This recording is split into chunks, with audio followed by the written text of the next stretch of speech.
All right. So Tony is joining us. Tony, can you drop your screen a little bit so we can see your face? All right, yeah. All right, Tony, I'm going to go ahead and launch this. Are you able, Tony? Are you able to see it right here?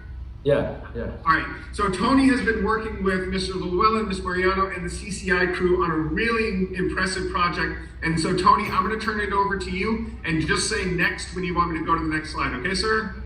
All right, yeah. So we had a CCI project called Copycats, where students had to find a mechanical tool and recreate it.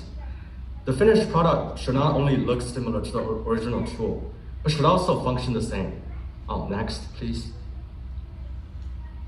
And I chose to make a staple remover. And this is a sketch of the tool. And it is labeled, and it has the length and width of the object.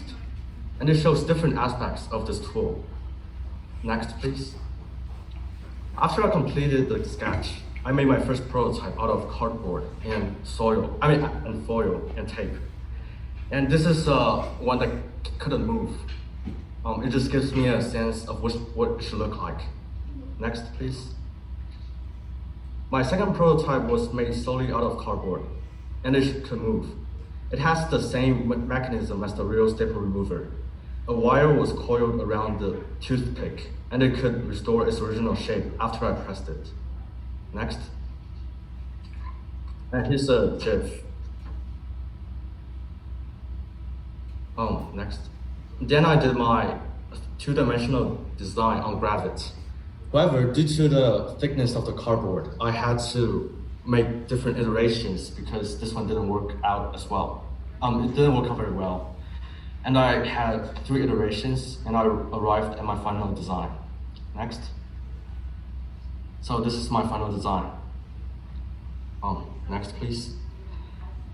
So a big shout out to Wyatt, who helped me to laser cut all the pieces out and helped me to construct this little object. Because I was learning remotely and I couldn't get access to the laser cuts. Here are the 3 prototypes I made. And here's another GIF showing how it works.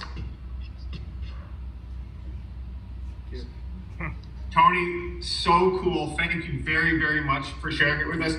So interesting how a simple machine really isn't that simple. And I appreciate not only the process and the thought that you went into it, your collaboration with Wyatt and others, but also troubleshooting some of those spots where it didn't work exactly right. So Tony, thank you so much, not only for your efforts on this, but for sharing it with us today. And Mr. Llewellyn, thank you for partnering with me on making this possible. Really appreciate it, Tony. Thank you so much.